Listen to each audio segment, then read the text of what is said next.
Podcast में हम बात करने वाले हैं कि what are the career options after 12th class, और आप लोग जो कंफ्यूज रहते हैं उसके बारे में। वहाँ पर हमें मैथमेटिक्स के अंदर, फिजिक्स, केमिस्ट्री के अंदर बड़े आंसर्स नहीं लिखने होते हैं, हमें टू द पॉइंट लिखना होता है और टू द पॉइंट आंसर लिख के आपको पूरे मार्क्स मिल जाते हैं। लेकिन जब मैं फर्स्ट ईयर में गया, वहाँ पर जब पॉलिटी की बात हुई, प्रेसिडेंट के ऊपर आंसर लिखना था, तो वहाँ पर मुझे समझ में नहीं आया कि लिखना क्या है। सर यूजुअली क्या होता है, जो बच्चा 12th क्लास में होता है, चाहे वो साइंस बैकग्राउंड से हो, कॉमर्स से हो, आर्ट्स से हो, बच्चा क्या फ्रस्ट्रेट हो चुका है, अब we want to chill in college, तो उन लोगों का मेजर एम होता है हमें चिल करना है। जब आप कॉलेज में जा रहे हो तो उससे पहले ही आपको एकदम क्लियर होना चाहिए कि आपको लाइफ में क्या चाहिए, क्योंकि आज जिस प्रकार से कंपटीशन बढ़ चुका है उस प्रकार से आपको अर्ली स्टार्ट करना बहुत ज़रूरी है। मान लो बच्चे को बस ये पता है मुझे गवर्नमेंट एग्ज़ाम की तैयारी करनी है, तो वो किस एग्ज़ाम की तैयारी करे जिससे उसको सारे गवर्नमेंट एग्ज़ाम्स की तैयारी ओवरऑल उसकी प्रिपरेशन स्टार्ट हो जाए। यहाँ पर मैं यही कहता हूँ कि हमेशा इंसान को बड़ा सोचना चाहिए। Hello everyone, welcome to the platform of Physics Wala. I'm your biology educator. My name is Dr. Arushi तुली और आज के पॉडकास्ट में हम बात करने वाले हैं कि what are the career options after 12th class, और आप लोग जो कंफ्यूज रहते हैं उसके बारे में। तो आज we have a special guest with us. He is one of the people जिन्होंने पीडब्ल्यू बहुत स्टार्टिंग से ज्वाइन किया हुआ। He is been the foundation stone also, is one the part of it. तो let me introduce him to you all guys, that is none other than Asim sir. Thank you so much ma'am, thank you everyone. 4 साल हो गए हैं ma'am PW के साथ और बहुत ही मज़ा आया। 4 सालों में काफ़ी सारे सेगमेंट्स में पढ़ाया। इनफैक्ट आपका ये जो एनसीईआरटी वाला चैनल है इसमें मैं पढ़ा चुका हूँ। और स्टार्टिंग में पहले मैं पीडब्ल्यू से पहले I was teaching for UPSC only. अलग सर के विजन के साथ अलाइन हुए, पीडब्ल्यू में आए, पीडब्ल्यू को स्टार्टिंग से जुड़े। जब ये एक कमरे से शुरू होता है तो वहाँ से लेकर यहाँ तक यूपीएससी में वापस पढ़ा रहा हूँ मैं, तो बड़ा ही मज़ा आया, एंजॉय किया। अरे वाह sir, what a beautiful journey. तो सर हमारे बच्चों को हम लोग गाइड करने वाले हैं आज करियर के लिए, तो उससे पहले मैं जानना चाहूँगी आपकी 10th और 12th की जर्नी कैसी रही थी। काफ़ी पुराना सवाल पूछ लिया मैं अपने टाइम के हिसाब से। मैम मैं क्लास 10th के बाद मैंने पीसीएम ऑप्ट किया था, फिजिक्स केमिस्ट्री मैथ्स। दौर था वो पीसीएम का, एक टाइम था जब लोग इंजीनियरिंग की तरफ भाग रहे थे, बीटेक लोग कर रहे थे। तो मैंने क्लास 11th-12th में अपना पीसीएम लिया था। लेकिन पीसीएम के बाद फिर मैंने बीए किया था। एक बड़ा स्विच था और उसका रीज़न ये था कि मेरा एक अलाइनमेंट था, मेरा एक झुकाव था, थोड़ा से इंक्लिनेशन था यूपीएससी की तरफ, सिविल सर्विसेज एग्जामिनेशन, जिसको आईएएस का एग्ज़ाम कहते हैं। So I did my BA in political science, philosophy and ancient history. और फिर उसके बाद मैंने दिल्ली यूनिवर्सिटी से लॉ किया। Then I did my masters in law, LLM किया, एंड यही जर्नी रही है मेरी। क्या बात है sir, what a beautiful journey यार। तो सर इस जर्नी में आपने स्विच किया था अपना सब्जेक्ट फ्रॉम मैथ्स टू आपने अपना सोशल साइंस के too, so was it difficult और is it a easy process? Ma'am देखिए, इजी तो नहीं होता है, डिफ़िकल्टी होता है, क्योंकि बड़ी कॉमिक चीज़ थी कि क्लास 12 तक था तो वहाँ पर हमें मैथमेटिक्स के अंदर, फिजिक्स, केमिस्ट्री के अंदर बड़े आंसर्स नहीं लिखने होते हैं, हमें टू द पॉइंट लिखना होता है और टू द पॉइंट आंसर लिख के आपको पूरे मार्क्स मिल जाते हैं। लेकिन जब मैं फर्स्ट ईयर में गया बीए में, तो वहाँ पर जब पॉलिटी की बात हुई, प्रेसिडेंट के ऊपर आंसर लिखना था, तो वहाँ पर मुझे समझ में नहीं आया कि लिखना क्या है। और वहाँ तो वो कल्चर होता है 2 पेज, 2.5 पेज, 3-3 पेज आंसर लिखने का, तो it was really difficult. In fact first year में तो मेरे मार्क्स बहुत कम थे। और फिर मैंने समझा कि अच्छा ये है डिमांड ऑफ द एग्जामिनेशन, और अकॉर्डिंगली फिर मैंने अपनी तैयारी को, अपने आप को स्विच किया और चेंज कर लिया। फिर सर करियर अपॉर्चुनिटीज़ के लिए बहुत ज़्यादा बच्चे ना गाइडेंस की लेस होता है, उनको बहुत ज़्यादा दिक्कत होती है कि यार मैम हमें पता ही नहीं है क्या क्या ऑप्शंस हैं। तो सर इसमें क्या इंपॉर्टेंस रहता है गाइडेंस का? मैम मुझे ऐसा लगता है ना, जैसे मेरा टाइम था तो उस वक्त मुझे ऑप्शंस के बारे में जानकारी थी नहीं कि क्या क्या हम कर सकते हैं। बीटेक सुनते थे और उस वक्त AIPMT और CPMT होता था जो डॉक्टर वाला होता था। Yes sir. तो अब ज़्यादा ऑप्शंस पता नहीं होते थे कि कुछ क्लैट भी होता है, कुछ और भी एग्ज़ाम्स भी होते हैं। तो हमें तो जो हमारे घर वालों ने बोला कि ये कर सकते हो, क्योंकि फैमिली के अंदर भी एक ऐसा ट्रेंड था, तो मैं वो करने लग गया। बट मुझे लगता है आज के टाइम पे अवेयरनेस है सोशल मीडिया की वजह से, लेकिन इतना अवेयरनेस है, लोग इतना कुछ जान रहे हैं, इतनी कैटेगरीज, इतने एग्जाम्स के बारे में जान रहे हैं, दैट दे आर कंफ्यूज्ड कि करना क्या है। बिल्कुल। तो मैम मैं ये आपसे भी थोड़ा जानना चाहता हूँ, because I think you teach for NEET also, CUET also. तो स्टूडेंट का साइक क्या होता है, क्या वो सोचता है, कैसे वो अपने आप को आगे प्लान करता है, क्या कॉलेज में जाना है, क्या एग्ज़ाम्स को देना है? सर यूजुअली क्या होता है, जो बच्चा 12th क्लास में होता है, चाहे वो साइंस बैकग्राउंड से हो, कॉमर्स से हो, आर्ट्स से हो, बच्चा क्या फ्रस्ट्रेट हो चुका है। वो होता है कि यार मैम हम तो 12th क्लास में हमने बहुत पढ़ाई कर ली है, अब we want to chill in college. तो उन लोगों का मेजर एम होता है हमें चिल करना है, बट इसी चीज़ में वो भूल जाते हैं कि चिल आप पूरा दिन 24 घंटे चिल नहीं कर सकते हो। देयर इज टाइम जब आपको हर चीज़ के लिए समय निकालना बहुत ज़रूरी है। और यहाँ पे सर बहुत बच्चे कंफ्यूज होते हैं कि मैम हम 12th के बाद करें तो क्या करें। तो सर मैं उन बच्चों को एडवाइस करूंगी, अगर आप लोग 12th के बाद कंफ्यूज हो तो सबसे पहले डिसाइड करो आप अपनी स्ट्रीम चेंज करना चाहते हो कि नहीं करना चाहते। मतलब if you are a PCM student, you want to enter maths के फील्ड में ही, कॉमर्स के हो तो बीकॉम ही करना चाहते हो क्या, ये चीज़। जैसे सर आपने स्विच किया अपना फील्ड, तो ये स्विच का जो सोच है वो आपको पहले ही रखना चाहिए। फिर उसके बाद आप लोगों को कुछ कॉम्पिटिटिव एग्जाम्स के बारे में पता होना चाहिए। सर आजकल एक एग्जाम है CUET, that is central university entrance examination. तो ये एग्जामिनेशन से ही आप जितने भी नॉर्मल कोर्सेज हैं एक्सेप्ट मेडिकल एंड इंजीनियरिंग, जैसे BSc, BCom, BBA, BCA, इन जितने भी कोर्सेज में आप घुसना चाहते हो आपको ये एग्जाम देना ही पड़ेगा। सो यूनिवर्सिटीज लाइक BHU, आपकी JNU, आपकी DU, सब में एडमिशन इसके थ्रू ही होता है। तो अगर आप साइंस से हो, कॉमर्स से हो, आर्ट्स से हो, आपको ये एग्जाम देना ज़रूरी है। और उसके अलावा भी there are exams like NDA का होता है। अगर कोई बच्चा डिफेंस में जाना चाहता है, they want to serve the country, कि वो लोग मैम हम नेवी में जाना चाहते हैं, हम आर्मी में जाना चाहते हैं, तो आप लोग 12th के बाद NDA का एग्जाम दीजिए। That will be very fruitful. इसकी तैयारी भी बहुत सारे बच्चे 11th 12th से शुरू कर देते हैं। आपने नहीं की तो इट इज़ नेवर लेट, कभी भी किसी चीज़ की तैयारी लेट नहीं होती, आप कर सकते हैं और इसको दे सकते हैं। देन सर एक और एग्जाम चल रहा है आजकल, दैट इज IP MAT। इस एग्जाम में क्या होता है, बच्चा ग्रेजुएशन भी और पोस्ट ग्रेजुएशन भी, that is BBA plus MBA, दोनों में डायरेक्ट एंट्री लेता है IIM के अंदर। और इस एग्जाम के बारे में बहुत बच्चों को पता भी नहीं होगा कि आपका लाइफ सॉर्ट हो रहा है, UG प्लस PG 2 डिग्री लेके निकल रहे हो। सर इसी तरह मैंने सुना है कि बहुत सारे कॉलेजेस हैं जो ऐसी डुअल डिग्री साथ में देते हैं, that is UG plus PG की। तो सर ऐसे कोर्सेज में ऑप्ट करके आई फील आपकी लाइफ सॉर्ट हो जाती है कि 5 साल में 2 डिग्री लेके मैं निकलूंगा। तो सर इसी तरह मेरा सवाल है आपसे, जब सर हम 12th क्लास में बच्चे को इस तरह नरिश करके आप लोगों के पास भेजते हैं कि भाई अब तुम कॉलेज में जा रहे हो, तो सर बच्चे को कॉलेज में जाती है उसकी पहली सोच क्या होनी चाहिए? मैम जब वो कॉलेज में एंटर करता है वहाँ पर एक डिफरेंट जंप वो लेता है, क्योंकि अभी तक वो एक सिटी में था, अपने शहर में था, वहाँ रह के पढ़ रहा था, अपने माँ बाप के पास था और उसकी पढ़ाई चल रही है, बड़ा कंफर्ट जोन में है। लेकिन जब वो बाहर जाता है, दूसरे सिटी में पहुँचा, फॉर एग्जांपल हॉस्टल में रह के पढ़ाई करता है, डिफरेंट एरियाज से, हिंदुस्तान के कोनों से लोग आते हैं, अलग अलग लोगों से मिलता है, तो वो बहुत कुछ डिफरेंट देखता है कि इतनी प्रकार के सोच वाले लोग और इतने पोटेंशियल, इतने टैलेंटेड लोग हैं इंडिया में कि जो उनके साथ कंपटीशन कर रहे हैं इस वक्त। तो जब आप कॉलेज में जा रहे हो तो उससे पहले ही आपको एकदम क्लियर होना चाहिए कि आपको लाइफ में क्या चाहिए। ये गोल आपको बहुत जल्दी डिसाइड करना चाहिए, क्योंकि आज जिस प्रकार से कंपटीशन बढ़ चुका है उस प्रकार से आपको अर्ली स्टार्ट करना बहुत ज़रूरी है। सर यहाँ पे मेरा एक सवाल है कि सर नॉर्मली जैसे एक इंजीनियरिंग वाला बच्चा है, उसको पता है भाई B.Tech बाद इंजीनियर बन जाऊंगा, मेडिकल वाला पता है उसको कि मेडिकल करने के बाद डॉक्टर बन जाऊंगा।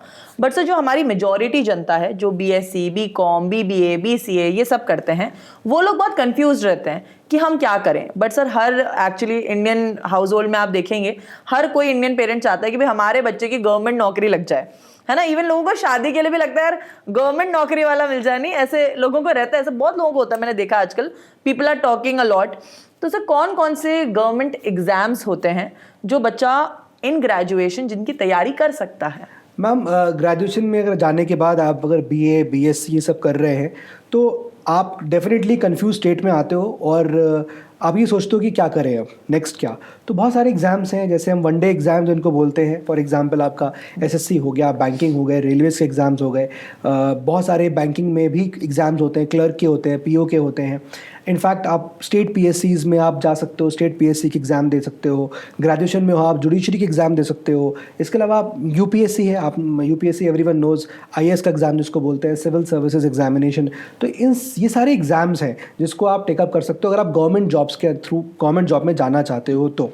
और यही मैं कहूँगा कि अगर आप ये गवर्नमेंट जॉब्स की तरफ जा रहे हो तो कंपटीशन बहुत हाई होता है, और कंपटीशन हाई होने की वजह से आपको again the same thing that you have to be very much focused with your preparation, और 24 घंटे में 2-3 घंटा तो निकाल ही सकते हैं जितना, क्योंकि हम लोग भी कॉलेज से निकल के आए हैं, हमको पता है कॉलेज में कितनी मस्ती होती है, और अगर हम फोकस्ड हैं तो हम 2-3 घंटा कहीं से भी निकाल लेंगे। सर बिल्कुल निकाला जा सकता है सर, जो इंसान टाइम निकालना चाहता है वो कभी भी निकाल सकता है उस चीज़ के लिए।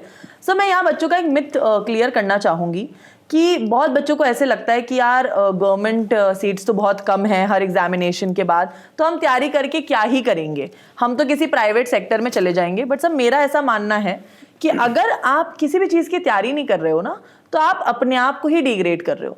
आप ये मत सोचो कि हमारा सिलेक्शन होगा, हम आईएएस बन जाएंगे, या मैं बैंक में मैनेजर बन जाऊंगा, या मेरी कोई जॉब लग जाएगी। हमें ये चीज़ें नहीं सोचनी, हमें बस सोचना है हमें अपनी तैयारी करनी है, हमें अपना बेस्ट देना है, आपकी उसमें ओवरऑल डेवलपमेंट होता है। सर आई थिंक सर इन चीज़ों से एक पर्सनालिटी डेवलपमेंट हो जाता है इंसान का विद टाइम। बिल्कुल मैम, और मैं स्टूडेंट्स को यही बोलूँगा कि कभी भी अपने आप पोटेंशियल को क्वेश्चन मत करिए। आपका पोटेंशियल बहुत है, अगर कभी आप उसको एक्सप्लोर करना चाहोगे तभी आपको पता चलेगा कि आप कितना लाइफ में अच्छा कर सकते हो। और मैं यही कहूँगा ना, एक कुछ सेइंग है, कहा जाता है कि जितनी बड़ी चादर हो उतने ही पैर आपको फैलाने चाहिए, लेकिन मैंने कहीं तो ये सुना था किसी को बोलते हुए कि भाई चादर बड़ी क्यों नहीं कर लेते हो। अरे वाह। तो पॉइंट वही है कि आप अपने आप को एक्सप्लोर करिए, आप अपने पोटेंशियल्स के बियॉन्ड जाइए, क्योंकि जब आप बड़ा सोचते हो तभी आप कुछ बड़ा करोगे, है ना। ये नहीं सोचना है कि अरे ये तो मेरे लेवल का है ही नहीं, पता नहीं मैं इसको कर भी पाऊंगा कि नहीं कर पाऊंगा। ये तो ठीक है, हर किसी को डाउट होगा कि मैं कर पाऊंगा कि नहीं। कभी कैप्टन कूल को ही लगता है MS धोनी को कि मैं कभी इंडिया के अंदर खेल पाऊंगा कि नहीं, उसने ये कभी सोचा ही नहीं। उसने अपना बेस्ट दिया, और बेस्ट करते करते जो लाइफ में उसको मिलता गया उसके लिए वो काम करता चला गया। तो यही है, अपने पोटेंशियल को बिल्कुल क्वेश्चन मत करिए, और आप जो भी अचीव करना चाहते हैं उसके लिए बस जी तोड़ मेहनत करिए, that is the only way. मेरे एक सीनियर थे, मैं उनका नाम नहीं लूँगा, जब मैं UPSC की तैयारी कर रहा था तो मैं उनके साथ करता था, हमारा 12-13 लोगों का ग्रुप होता था।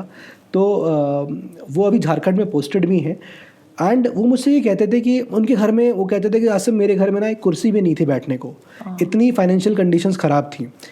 लेकिन उनका ये कहना था कि सर आसिम, ऐसा मुझे लगता था, मैं सोचता था कि कोई इतना मेहनत करनी है, इतनी मेहनत करनी है कि मुझे एक दिन दुनिया पलट के रख देनी है। और फिर ऐसे ही हुआ, उनका स्टेट PSC में वो लगे रहे, बहुत टाइम तक उन्होंने प्रयास किया, और UPSC भी उनका नहीं हुआ, लेकिन स्टेट PSC में उनको सफलता मिली। आज वो एक स्टेट PSC में उनका सिलेक्शन हुआ, PCS ऑफिसर है। तो मैं यही बोलूँगा कि ऐसी बहुत सारी इंस्पायरिंग स्टोरीज़ हैं, आपको इंस्पायरिंग स्टोरीज़ से सीखना चाहिए, सक्सेसफुल स्टोरीज़ को सुनना चाहिए कि वो क्या बोल रहे हैं। अगर वो इतने एडवर्स कंडीशंस में चीज़ें कर सकते हैं तो मैं ये कहूँगा कि सब लोग कर सकते हैं। क्योंकि कोई कहेगा नहीं मेरी प्रॉब्लम ज़्यादा ख़राब है, मैं ज़्यादा बुरी स्थिति में हूँ, तो ऐसा कुछ भी नहीं होता है। हर कोई कहीं ना कहीं लैक कर रहा होता है। आपको अपने अंदर पॉजिटिव ढूंढना है, वर्स्ट से वर्स्ट कंडीशंस को सोचना है कि ठीक है मैं तैयारी करूँगा, और अगर मुझे नहीं भी मिलता है तो क्या, लेकिन अगर मिल गया तो क्या। तो बहुत बड़ा फ़र्क है। आपको इस तरह के थॉट्स लाने पड़ेंगे और आउट ऑफ द बॉक्स जाके काम करना पड़ेगा। कभी कभी आपको एकदम पागलों जैसे काम करना पड़ेगा, yes I can do, and no matter what the world is saying, आपको काम करना पड़ेगा बस। सर यहाँ पे क्या होता है, जब भी हमारे यहाँ से 12th में बच्चा पास होता है तो हम उसको ऑप्शंस बता देते हैं कि भाई तुम CUET कर लो, तुम NDA कर लो, तुम्हें लॉयर बनना है तो CLAT कर लो, IP MAT दे लो। इसी तरह वेरियस एग्जाम्स के बारे में बताते हैं। तो सर आपने बताया गवर्नमेंट एग्जाम्स हैं जैसे SSC, रेलवे, बैंकिंग, UPSC।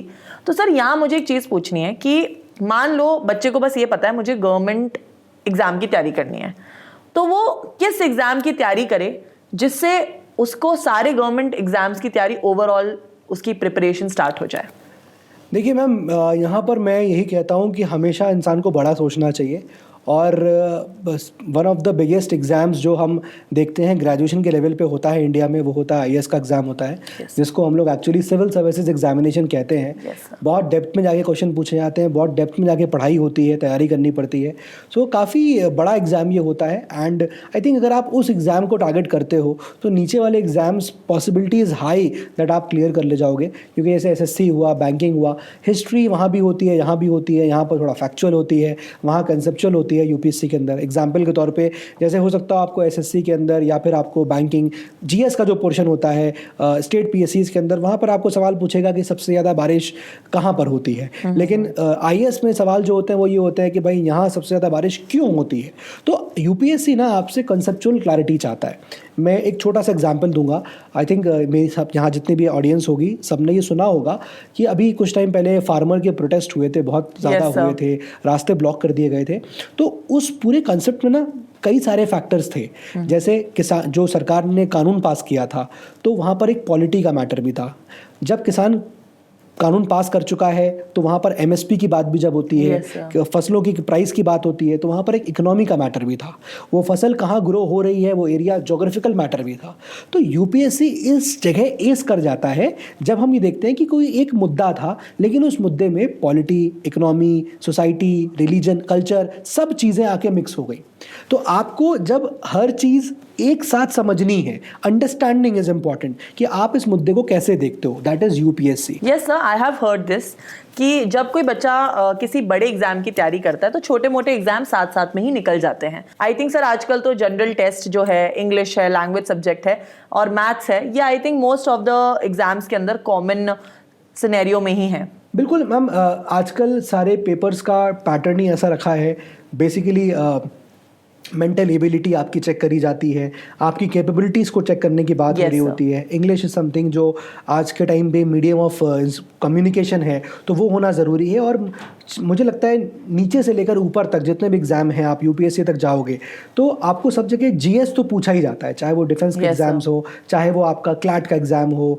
मैं नौकरी के एग्ज़ाम की बात करूँ अगर तो, हाँ सर, तो चाहे आप यूपीएससी की बात करें, स्टेट पीएससी की बात करें, आप रेलवे, बैंकिंग, एसएससी, कुछ भी एग्ज़ाम की बात करें, तो जीएस इज समथिंग जो पूछा ही जाता है। सर यहाँ बहुत सारे बच्चों को मिथ रहता है कि हम लोग है ना साइंस बैकग्राउंड से हैं तो हम लोग गवर्नमेंट एग्जाम की तैयारी कैसे करेंगे, उसमें तो सोशल साइंस आ जाती है।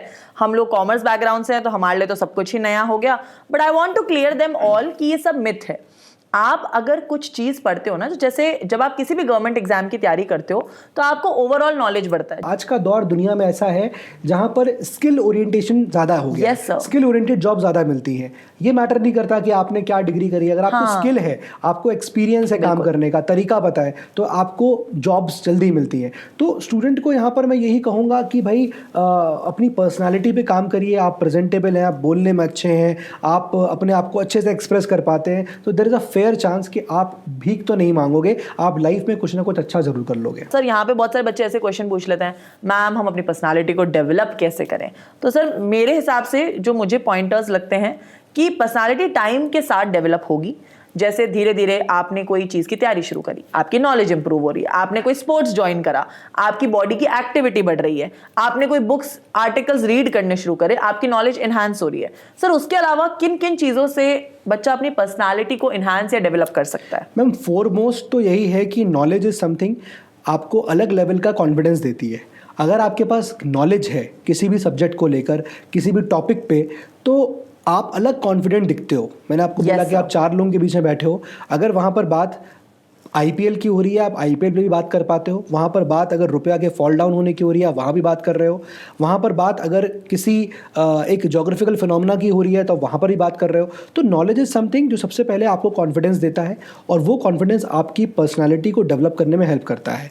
दूसरी बात यह है कि आपके जो सराउंडिंग फ्रेंड्स हैं, आपका जो कंपनी है, वो आपकी कैसी है। अगर आप ऐसे लोगों के बीच में हो जो ज़्यादा पढ़ाई के लिए इतना वो नहीं है, इंटरेस्टेड नहीं है, या फिर उनके लाइफ के कुछ गोल्स नहीं है, तो आप भी फिर वैसे ही हो जाओगे। इसलिए जब भी आप अपनी कंपनी को चूज़ करिए, आप ऐसे लोगों को देखिए जो एक हाई सोच रखते हो लाइफ में, उनका कुछ करियर में अचीव करने का बड़ा ऑब्जेक्टिव होगा अचीव करने का। तो आपको ये सब चीज़ें आपकी पर्सनालिटी को डेवलप करने में काम आएगी। तीसरी चीज़ और होती है, और वो ये होती है कि आप अपने ऊपर सेल्फ असेसमेंट करिए कि मैं कहाँ पर जा रहा हूँ, मैं किधर जा रहा हूँ, और अपने आप को कंपैरिजन करिए दूसरे से। आप दूसरे से कंपेयर करते हो कि यार देखो उसने कितना अच्छा कर दिया, उसने कितना अच्छा किया, वो कितना अच्छा बोल रहा है। तो जब आप अपने आप को कंपेयर भी करते हो ना, तो भी आप उनसे पॉजिटिव लो। ये मत सोचो कि यार मैं ऐसा नहीं कर पाता हूँ। कॉलेज के बच्चों को मैं देखता हूँ कि अब वो कॉलेज में चले गए हैं, तो वहाँ पर भी उनको अपनी जो भी गोल्स हैं उसके लिए उनको डे 1 से स्टार्ट करना चाहिए, और डे 1 के स्टार्ट करने के साथ साथ जो भी गोल वो रखते हैं, जो भी उनका टारगेट है लाइफ में, जो भी अचीव करना है, उसके लिए उनको फोकस रहना चाहिए। यहाँ पे बच्चों का मेजर कंफ्यूजन होता है, जो मैंने काफ़ी जगह बच्चों के ना ये डाउट्स देखे हैं कि आफ्टर देयर ग्रेजुएशन कंप्लीट्स, पूरा उनका कंप्लीट हो जाता है, तो वो एक इस स्टेज पे खड़े होते हैं कि यार अब मैं क्या करूं? देखिए मैम, आप अगर ग्रेजुएशन कर रहे हो, आप बीए कर रहे हो, बीएससी कर रहे हो, आप जेई कर रहे हो, आप नीट के थ्रू आप डॉक्टर की पढ़ाई कर रहे हो, आप कोई भी ग्रेजुएशन कर रहे हो, तो आपका ऑलरेडी एक प्लान तो बना हुआ है कि मुझे ये करना है, बिल्कुल। है ना। आप फॉर एग्जांपल क्लैट के थ्रू एनएलयूज में गए तो आपको पता है कि मैं एक लीगल वर्ल्ड में यहाँ पर एंटर करने वाला हूँ। आप बीटेक कर रहे हो तो आपको पता है कि मैं एक इंजीनियर बनूंगा, मैं डॉक्टर बनूंगा, वॉट एवर इट इज़। लेकिन मैं ये कहूँगा कि हमारे इंडियन फैमिली में कहीं ना कहीं एक ख्वाहिश हमारे माँ बाप की आती है कि हमारा बच्चा अधिकारी बने। एक ऐसी चीज़ें आती हैं, सरकारी नौकर बन जाए, जैसा कि आप कोट भी कर रही थी कि रिश्ते भी जो है जब वो आते हैं तो लड़का क्या करता है, सरकारी नौकर, मतलब चीज़ें चलती हैं। Not everywhere, of course not everywhere, ये हर जगह। सर आजकल तो लोग होता है प्यार का इंतकाम लेने के लिए भी सही बात है मैम, ये भी रीजंस होते हैं कि लोग यूपीएससी की तैयारी करने पहुंच जाते हैं कि भाई मुझे इंतकाम दिखाना है, एंड ये उन्होंने अपने लड़की नहीं दी बिकॉज लड़का आईएएस नहीं था। तो सब there are various reasons, but on a serious note, अगर आप कॉलेज में हैं तो आप कॉलेज के साथ अपने एग्जामिनेशंस जो भी आप करना चाहते हैं उसकी प्रिपरेशन करिए। और अगर आप कभी आईएएस की तरफ जा रहे हैं तो मैं ये कहूँगा कि आईएएस के लिए आपको जल्दी स्टार्ट करना ज़रूरी है, क्योंकि जो डेटा कहता है वो ये कि जो स्टूडेंट ने जल्दी स्टार्ट किया, 60% of the students crack their prelims in the very first attempt, and there are fair chances कि आप सेलेक्ट हो जाओगे। और वो बात मुझे आज तक याद रहती है कि हाँ, कि हम काबिल ज़रूर हो सकते हैं, और बट उसका एक पॉजिटिव साइड पे मैंने लिया कि मैं काबिल ज़रूर हो गया हूँ अगर, तो मैं क्यों ना अपनी उस नॉलेज को स्टूडेंट्स को इम्पार्ट करूँ, तो मैं पढ़ाने लग गया। तो there are so many things to do. आप जो भी करो, यूपीएससी की तैयारी कर रहे हो, एसएससी की तैयारी कर रहे हो, बैंकिंग ही कर रहे हो, आप कुछ भी कर रहे हो, आप जल्दी स्टार्ट करिए। Early start is the key. और अगर आप यूपीएससी कर रहे हैं तो इट इज़ वेरी इंपॉर्टेंट कि जल्दी शुरू करना ही पड़ेगा। एक समुंदर में आप कूदोगे अगर आप आईएएस की तैयारी करोगे, और आपको एक हीरा निकाल के लेके आना है, आप सर पे नीली बत्ती मांगते हो अपने, तो अगर आप हीरा निकालने कूदे हो, आपको राइट डायरेक्शन में कूदना ज़रूरी है, वरना आप लहरें गिनते रह जाओगे। तो मैम इसीलिए मतलब हम लोग भी यूपीएससी में मैं पढ़ा रहा हूँ, तो just telling you the fact कि हमारा एक बैच चलता है प्रारंभ करके, अभी रिसेंटली प्रारंभ 2.0 भी लॉन्च हो रहा है। तो उसमें हम लोग यही करते हैं, स्टूडेंट को 3 साल का बैच होता है, 3 साल उसको पढ़ाते हैं वहाँ पर हम लोग। और जैसे कॉलेज के अंदर सेमेस्टर चलते हैं तो यहाँ पर उसमें भी सेमेस्टर चलते हैं। तो फर्स्ट सेमेस्टर में हम लोग चीज़ें आसान रखते हैं, एनिमेटेड वीडियोज़ के थ्रू उसको एनसीईआरटी पढ़ाते हैं जो बेसिक्स होते हैं, क्योंकि बेसिक सब्जेक्ट जो हमारे हैं, हिस्ट्री है, ज्योग्राफी है, इकोनॉमी है, पॉलिटी है, जो सारे एग्जाम्स में आता है, आपकी पर्सनालिटी को भी डेवलप करता है, आपकी नॉलेज को भी इन्हांस करता है, ये सब चीज़ें आपको उसमें मिल जाएंगी। तो वहाँ पर आप बाकी एग्जाम्स को भी टेकअप कर ले जाते हो। और स्पेसिफिकली यूपीएससी के लिए आप अर्ली शुरुआत कर देते हो, तो आप सेमेस्टर वाइज पढ़ाई करते हो, step by step. Captain cool जो है उससे पूछा गया कि 350 का टारगेट था, आपने कैसे उसको अचीव किया, तो ये सेट कि 350 का टारगेट मैं देख ही नहीं रहा था।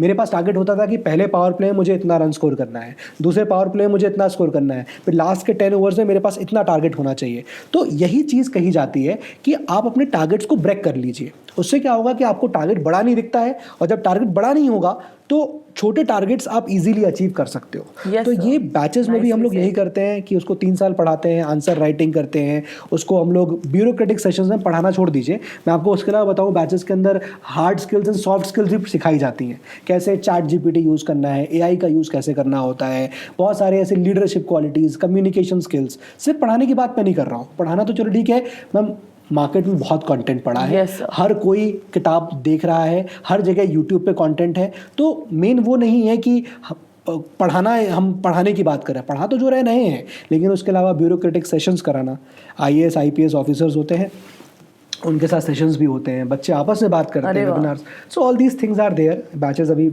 फरवरी में स्टार्ट भी हो रहा है, लॉन्च भी हो गया, बट एनीवे तो पॉइंट यही है कि ओवरऑल डेवलपमेंट बहुत जरूरी है। मैं एसएससी की बात भी करूँ तो भी मैम ऐसे ही है, हमारे बैचेस चल रहे हैं पूरे पीडब्ल्यू में सारे। मेरे को लगता है मैम शायद कोई एग्जाम है जो नहीं लेफ्ट, हमने छोड़ दिया है। आई थिंक एसएससी है, बैंकिंग है, रेलवेज है, एनडीए है, क्लैट है, नीट है, सीएसआई नेट है, जेई है, कोई भी ऐसा एग्जाम नहीं है। तो सारे एग्जाम्स के मैम बैचेस चल रहे हैं, सारे एग्जाम्स के बैचेस ऑनलाइन अवेलेबल हैं, ऑफलाइन अवेलेबल हैं, आप जैसे पढ़ना चाहें पर पढ़ो।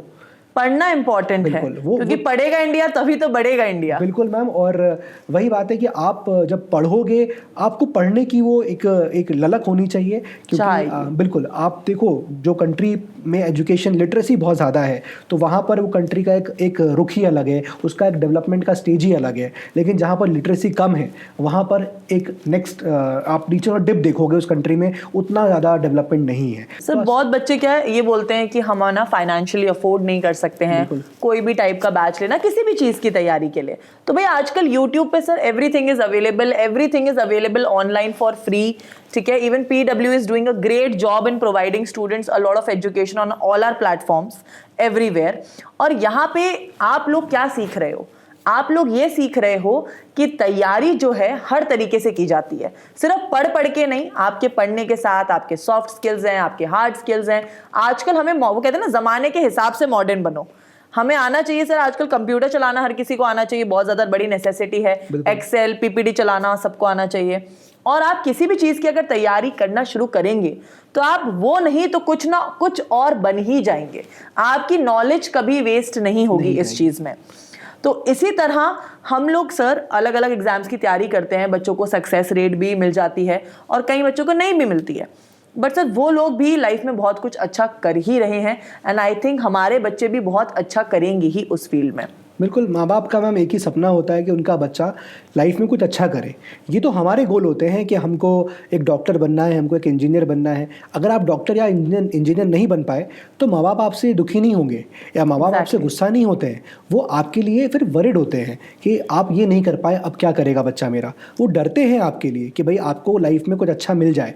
तो आप जब मेहनत करते हो और जब आप कुछ पाते हो ना, तो आपके माँ बाप ना अंदर ही अंदर कभी कभी तो आंसू से रोते भी हैं आपकी खुशी में कि आपने वो चीज़ अचीव कर ली। कोई भी एग्जामिनेशन, कोई भी पढ़ाई, कोई भी एग्जाम आपकी सोशल स्टेटस को ऐसे चेंज कर सकता है। बिल्कुल, क्योंकि आप अभी प्रिपरेशन दौर पे हो। The moment you get selected you are on the other side of the table. ऐसा नहीं है कि लाइफ में चैलेंज सिर्फ एग्जाम का ही होता है, लाइफ में चैलेंज बहुत सारे होते हैं, बहुत सारे आएंगे। आपका जो फेज है, आप उस फेज में आपके सामने चैलेंज सिर्फ एग्जाम का है, लेकिन एग्जाम के बाद आपको लगेगा सब ठीक हो गया, नहीं, उसके बाद भी अदर चैलेंजेस होते हैं। तो वो कब अचीव होंगे? जब आपके पास डेडिकेशन होगा, डिवोशन होगा, डिसिप्लिन होगा, तभी आप वो चीज़ें अचीव कर पाओगे। मैम एक चीज़ मैं आपसे पूछना चाहता हूँ, आपके बहुत सारे सवाल हो गए। आप CUET के स्टूडेंट्स को यहाँ पर गाइड करते हो, आप नीट के स्टूडेंट्स को गाइड करते हो। मैम ये बच्चे जब 12th में होते हैं और ये अपने करियर को देख रहे होते हैं आगे बढ़ने का, इनका साइक क्या होता है? क्या ये सोचते हैं? What is the mindset? Sir एक बच्चे का माइंडसेट ये होता है कि यार हम है ना, हमें ऐसी नौकरी करनी है कि हम पैसा कमा लें। मोस्ट बच्चों का आजकल ये है कि यार हम ज़्यादा पैसा कमा लें, या फिर हम एक रिस्पेक्टेड नौकरी में घुस जाएं, या फिर मैम हमें क्लैरिटी ला दो कि हमें करना क्या है। तो यहाँ पर एक बहुत इंपॉर्टेंट चीज़ है, पहले तो आपको प्रॉपर एग्जाम्स के बारे में पता होना चाहिए कि आप कौन कौन से एग्जाम्स दे सकते हो। कि भाई अगर आप साइंस, कॉमर्स, आर्ट्स हैं, CUET आप कॉमनली दे सकते हैं इंडिया के किसी भी कॉलेज में एडमिशन लेने के लिए for any kind of graduation course. फिर वही वाले सर जो हम एग्जाम्स ऑलरेडी डिस्कस कर चुके हैं, NDA है, IP मैट है, उसके अलावा भी there are many exams. Particular colleges हैं सर, आपके जो ISRO है अपनी ऑर्गेनाइजेशन है, वो भी अपने पर्टिकुलर एग्जामिनेशंस कंडक्ट करते हैं। बच्चे रिसर्च फील्ड में जाना चाहते हैं तो हर चीज़ के लिए ना सर एक तो बच्चे को अपनी रिसर्च शुरू कर देनी चाहिए जहाँ बच्चा लैक कर रहा है। Always start with the first step, अपना विजन क्लियर करो, फर्स्ट स्टेप। सेकेंड स्टेप, जो आपने क्लैरिटी ली है कि मुझे जिस सब्जेक्ट में आगे जाना है उसके टुवर्ड्स रिसर्च करो। थर्ड स्टेप, रिसर्च करने के बाद अब उस चीज की तैयारी करना शुरू करो, क्योंकि किसी चीज की तैयारी करना शुरू करोगे तो स्टेप बाय स्टेप, जैसे सर ने बताया कि धोनी ने कभी नहीं सोचा था कि वो क्रिकेटर बन जाएगा, इंडियन क्रिकेट टीम में खेलेगा, उसने स्टेप बाय स्टेप चीजें करी। उसी तरह आप भी अपनी कॉलेज में जाओ, अपनी किसी भी चीज की प्रिपरेशन, जैसे सर ने हमें गाइड किया कि UPSC एक एग्जाम है जिसकी आप प्रिपरेशन क्या कर सकते हो, अपने ग्रेजुएशन लेवल पे ही फर्स्ट ईयर से शुरू कर सकते हो। हम ये नहीं बोल रहे UPSC ही, आप किसी भी एग्जाम की तैयारी अपने ग्रेजुएशन लेवल से ही शुरू कर दो, ताकि ग्रेजुएशन कंप्लीट होते ही आप एग्जाम दो और आप लोगों को जवाब देने लायक बनो कि हाँ यार हम ये चीज़ की तैयारी कर रहे हैं और हम ये बनेंगे अब। बिल्कुल ma'am, because you have to realise कि आपके पेरेंट्स आपके लिए मेहनत कर रहे हैं। Exactly, तो आप जितने कम टाइम पे उनके ऊपर बर्डन डालेंगे उतना अच्छा होगा, और आप जल्दी से जल्दी उनकी रिस्पॉन्सिबिलिटीज़ अपने ऊपर लीजिए। और कहीं ना कहीं मैम एक चीज़ और है, जब बच्चा ये एग्ज़ाम CUET दे के पहुँचता है या कहीं भी JEE दे के पहुँचता है, नीट दे के पहुँचता है, तो मेरे को लगता है कि एक आंख उसकी जरूर हमेशा UPSC पे होती है कि एक बार तो मुझे एग्जाम देना है। क्या है इस एग्जाम का क्रेज, क्या है इस एग्जाम का चार्म, क्यों इसके पीछे इतने लोग भागते हैं। तो एनीवे स्टूडेंट्स के लिए बेस्ट मेरे लिए यही रहेगा कहने को कि यार अपने आप को एसेस कर लो, अपने आप को अंडर एसेस भी मत करना कि मैं ये नहीं कर सकता। आप हर चीज़ कर सकते हो, प्रोवाइडेड उसके लिए आप फोकस रहो। जहाँ तक रिसोर्सेज की बात है, PW के सारे बैचेस पे फ्री भी पढ़ा रहे हैं हम लोग, उनसे आप कनेक्ट हो जाओ। आपको नहीं पता है कितने एग्जाम्स होते हैं तो मैं ये कहूँगा PW ऐप पे जाओ और एक बार ऐप पे खोल के आप सारा ऐप ही एक्सप्लोर कर ले जाओगे तो भी आपको पता चल जाएगा कि कितने बैचेस, कितने कोर्सेज अवेलेबल हैं जो आप दे क्या क्या कर सकते हो। राइट, तो यही मैम मेरा रहेगा। यस, बहुत अच्छी बात है sir. We are really glad कि हमें आज आसिम सर से इतना सारा नॉलेज मिला है रिगार्डिंग इतने सारे फील्ड्स के बारे में।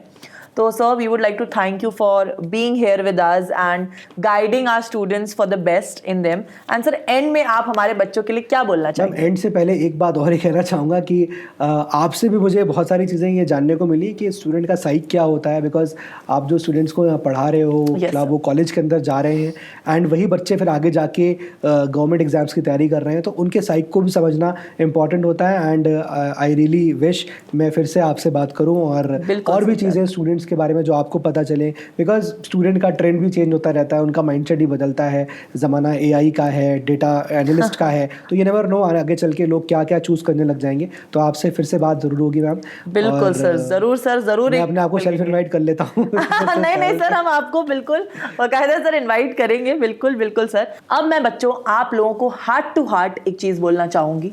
देखो, टेंशन लेने की जरूरत नहीं है, सब लोग इस फेज से गुजरते हैं। आप ही की तरह लाखों बच्चे 12th क्लास देंगे, वो खत्म करेंगे और कुछ करेंगे। तो अपना विजन क्लियर करो, फोकस बनो, मेहनत करने की आदत डालो, बिकॉज मेहनत के बिना कुछ नहीं मिलेगा।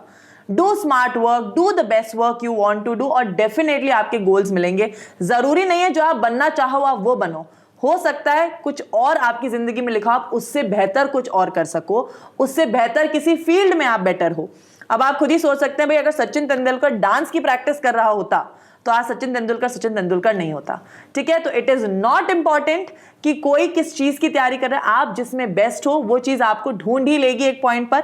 बट अभी अपना विजन क्लियर करिए, स्टेप बाय स्टेप चलिए, क्लैरिटी टाइम के साथ मिलती जाएगी और आई थिंक आप लोगों को मिलेगी। इसी तरह हम बहुत सारे पॉडकास्ट के साथ आप लोगों के लिए आएंगे, बहुत सारे क्वेश्चंस आंसर करेंगे। आप लोग भी बताना आप कैसे क्वेश्चंस के आंसर चाहते हैं। Let us know in the comment section below and we'll be meeting you everyone very soon. तब तक के लिए bye bye everyone and all the best.